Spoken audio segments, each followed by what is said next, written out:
pwede bang tanggalin ang tenant kahit hindi pa tapos ang kontrata sa paupahan?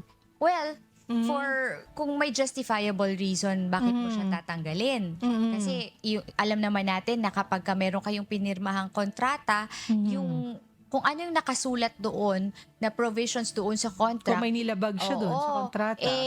Kayong dalawa bound by your whatever it is that you agreed upon on your contract. Kaya lang yun nga sinasabi natin kapag may breach doon, merong nakasulat doon sa kontrata na nilabag o kaya nakakommit ng crime yung tenant, 'di ba? Ganon.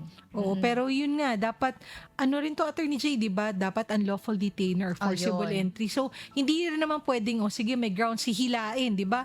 Ikakandado or hindi na papapasukin. Hindi po pwede. Kailangan pa rin mag-file sa courts, no, ng proper action para po mapaalis yung tenant. Kasi yun talaga, pinaprotektahan din talaga ng ating batas yung ating mga tenants, no? So, make sure din po na malinaw yung mga provisions sa kontrata. Kung ano yung mga grounds para mapaalis. At magpatulong halimbawa sa barangay officials, no, baka naman pwedeng mapakiusapan na umalis, lalo na kung medyo serious yung offense or serious yung breach na ginawa ng tenant. Oo. Yan. Ayan. Yun nga, civil action pa rin. Ano naman